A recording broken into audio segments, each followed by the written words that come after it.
Я ненавижу безвкусицу. Вот эту вот оглушающую безвкусицу, вот эту цыганщину. Ну, просто вообще ненавижу. Здравствуйте, я Анна Ханна, вы на блоге «Бывалые бизнесменши». Подписывайтесь, пожалуйста, на мой канал. Бывают дни, когда вот особенно чувствуешь давление жизни. Это такие дни, когда и вроде голова болит, и в голову эту всякие глупые мысли лезут. И на второй этаж поднимаешься, как вроде на 28-й. И все звуки как будто слишком громкие, а все цвета как будто слишком яркие. И, в общем, в один из таких дней, чтобы жизнь малиной не казалась, и приходит такой важный пан с такой очень красивой пани. Кстати, именно этой фразой и открывается мой канал. Я использовала это как вступление в моем промо-ролике, и эту фразу даже как-то специально я не подбирала, она будто сама вырвалась, опередив все мои мысли и тезисы. Гости на порог, значит что? Прочь плохое самочувствие, прочь плохое настроение, милости прошу. И вот добро пожаловать. И вот присаживайтесь, пожалуйста, поудобнее. И чай, кофе, капучино, что желаете? Они так сразу так плюх на диванчик так и сели. Уселись. Мужчина, повторяю, очень важный. Он так сел, осмотрелся и говорит: ну, и чем вы нас можете удивить? Мужчина, кстати, так странно был одет. На нем была женская куртка из Зары. Точно женская, потому что я сама такую куртку недавно примеряла и даже подумывала купить. В общем, да, спросил меня, чем вы будете нас удивлять. Если бы, конечно, можно было отмотать время назад и вернуться в тот день, я бы, пожалуй, сказала бы этому мужчине так: знаете что, у меня здесь не кунсткамера, и удивлять я вас не собираюсь. Удивляться, прошу пана, идите в цирк. Вот так бы я сказала бы, развернулась бы на пяточки и гордо бы ушла, выпрямив спинку. Но тогда, вот именно в тот день, я наоборот как-то так сгорбилась, и так согнулась и принялась бубнить и уговаривать. Вот я даже вижу эту картину как бы со стороны, и вот вижу себя такой, как я стою, вот у меня красный фартушек на мне, и я мну этот красный фартушек, перебираю его в руках, и изо всех сил стараюсь понравиться этим людям. Потому что мы такие хорошие, мы все ваши желания исполним, мы все ваши капризы выполним. Мы вот будем так стараться, чтобы ваше торжество было незабываемым, самым лучшим в мире, самым лучшим на свете. Вот прям вот расшибемся в лепешку и сделаем, как в Лас-Вегасе, как в лучших домах Парижа. И пани так небрежно роняют: да, Париж, да, мы часто бываем в Париже, останавливаемся в дорогих гостиницах, в основном 5-звездочных, так что мы привыкли к высокому стандарту обслуживания. Мол, так, завидуйте. Но я, конечно, тотчас принялась завидовать. Я даже почувствовала, как такие острые иголки зависти вонзились мне в печень. И после этих слов я стала еще интенсивнее терзать свой фартук. И залепетала, что да, высокий стандарт обеспечен, будем стараться, будем очень сильно стараться. И пани говорит: знаете, для меня очень важны детали, мелочи. Я очень внимательна к мелочам. И пан подтверждает: да, очень важны мелочи. Детали – это наше все. Хорошо, отвечаем мы с фартушком, будут вам и мелочи, и детали, и запчасти. В общем, стали мы обсуждать их свадьбу. Они говорят: так, мы хотим непременно в начале лета, чтобы листва была еще свежая, ярко-зеленая. Надо, чтобы на столе было много морепродуктов, всякой рыбы. Обязательно лимоны должны быть. Что такое морепродукты без лимонов? Это вообще нонсенс. Лимон – это очень важная деталь, очень важная деталь. Да, надо, чтобы все было оформлено в тонах, в полутонах, в пастельных. Вообще, знаете, что такое пастельные тона? Вы знаете? Знаете, я вам скажу, что я больше всего на свете не люблю, даже ненавижу. Знаете, что я ненавижу? Я ненавижу безвкусицу. Вот эту вот оглушающую безвкусицу, вот эту цыганщину. Просто вообще ненавижу. И мужчина, пан, поддакивает: о да, безвкусица это... Понимаю, поговорили мы о тонах, о полутонах, о морепродуктах, о лимонах, об утонченности вкуса моих клиентов.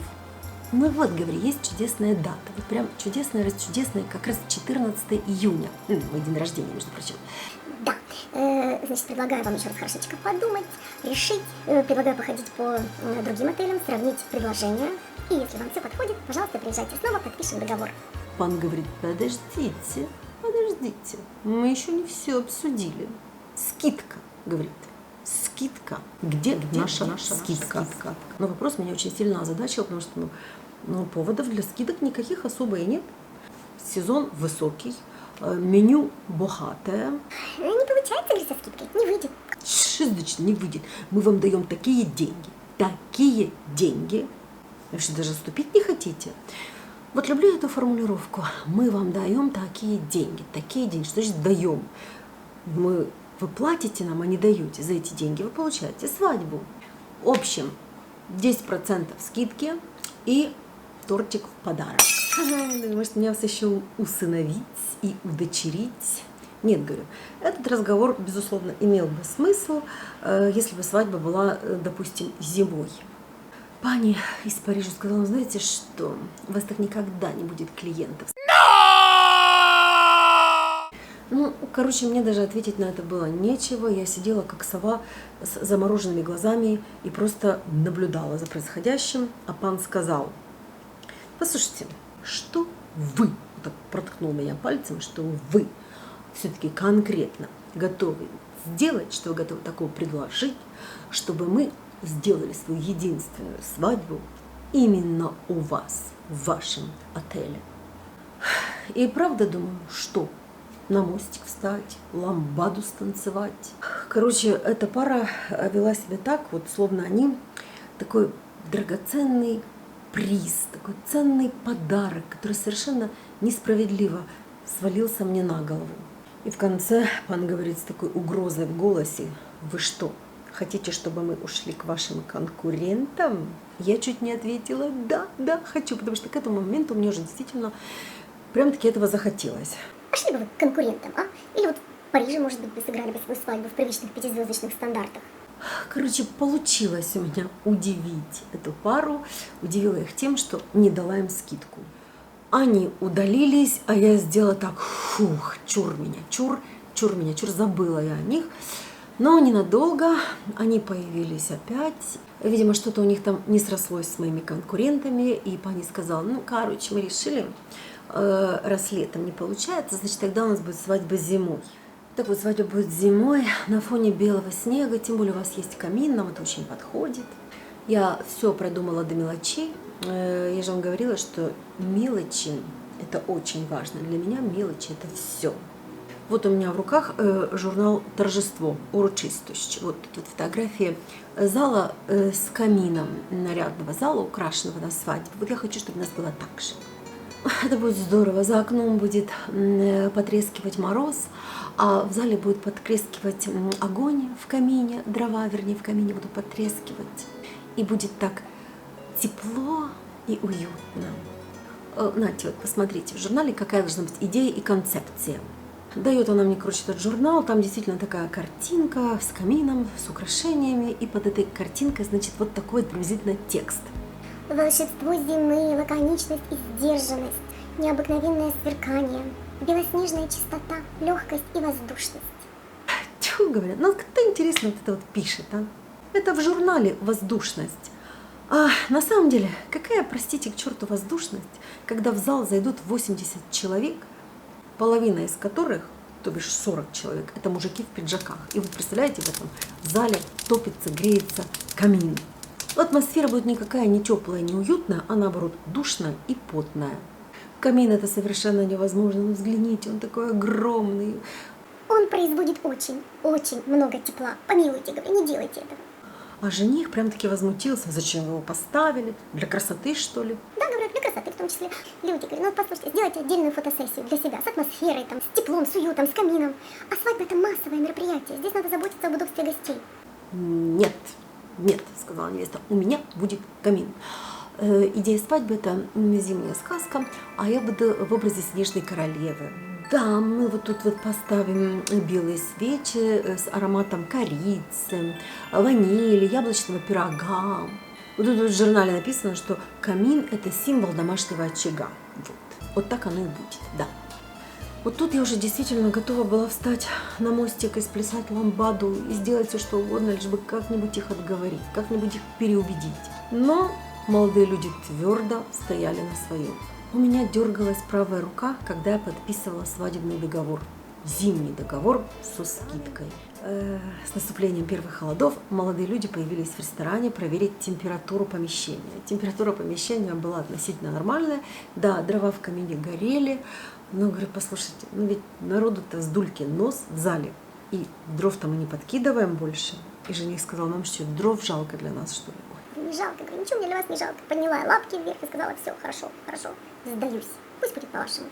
В день свадьбы не было ни мороза, ни снега. Травка зеленеет, солнышко блестит, вот-вот абрикосы зацветут, и кроты стали рыть свои норы на наших роскошных зеленых газонах. Температура, короче, была как в Египте, совсем не зимняя.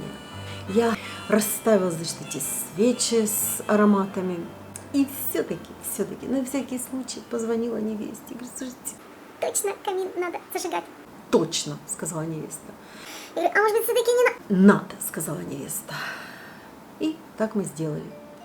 В общем, чтобы в зале пахло яблочным пирогом, надо таки подавать яблочный пирог, а не запеченную скумбрию и не креветки с осьминогами. Запах рыбы и морепродуктов уверенно победил запах ванили и корицы. Спустя полчаса после начала свадьбы жених велел включать кондиционеры. У жениха при этом был такой обширный румянец, испарина на лбу, дышал он тяжело, вроде бы пробежался 100 метров. Гости потели и обмахивались интенсивно салфеточками. Камин работал как адский крематорий. Были открыты все окна, а также дверь, чтобы сделать какой-нибудь там сквозняк. Невеста, она же снежная королева, которая любит детали, ворвалась в кухню и потребовала лед. Дайте лед, много льда. И вообще, говорит, остановите камин, выключите его. Ну, говорю, камин же не лампочка, его так просто не выключишь. Камень-то нагрелся, теплоотдача-то пошла. Все, точка невозврата пройдена. Она говорит, ну все равно, давайте что-нибудь сделайте. Ну душно, очень душно. Ну вот хоть бери и столы на улицу выноси, неправда. Еда в жаре и в духоте прозвучала тоже как-то не так, потому что гости практически ничего и не ели, только пили, в основном воду, даже не водку. Мужчины посбрасывали пиджаки и ослабили галстуки. А я, как загнанная в угол мышь, отбивалась от претензий гостей. Клянусь, говорю, мы включили кондиционер. Вот видите, снег, вода льется, значит, работают. Да, из кондиционеров интенсивно капала вода. Краснолицые официанты то и дело вытирали пол, а потом вообще подставили тазики. В общем, это был эпический, как говорится, провал. То, что происходило в зале, не имело ничего общего с тем, что было описано в журнале «Торжество». Я ничуть не злорадствовала. Мне действительно было искренне жаль, что все вышло именно так. Каждую свадебную неудачу я всегда переживала очень болезненно. Вы знаете, как заноза в сердце, как такой просто гнойный нарыв. Но, к счастью, все имеет обыкновение заканчиваться. Закончилась и эта ночь. Утром я увидела жениха во дворе. Он уже совсем не выглядел таким важным, как в нашу первую и вторую встречу. Он стоял на газоне в таких банных тапочках и махровом халате. Выглядело это красиво, такое ярко-белое на ярко-зеленом. Я подошла к нему, лицо у него было такое, знаете, уставшее и растерянное. Хорошее такое, в принципе, лицо. «Хотите кофе?» – спросила я. «Хочу», – говорит пан, – «только пиво». Окей, принесла я ему пиво. Он спросил, не холодно ли вам? Если что, у меня курточка есть. Ты знаешь, говорю, нет, не холодно. Чего холодно, если погода какая, летняя почти. И мы с ним так душевно поговорили. Мол, сказка-то зимняя получилась с каким-то таким невеселым концом. Ай, там, говорит жених, разве только с концом. Да вот и начало, и середина тоже как-то не выстрелили. Ну, говорю, да, как-то так. А я, говорит, знаете, многое отдал бы, чтобы еще раз все переиграть. Да, дорого бы я заплатил. Ой, Ой, говорю, вы дорого. А впрочем, говорю, переигрывайте. И скидку я вам дам, даже летом. Ну, как постоянному клиенту. Только без камина в этот раз. Точно сказал.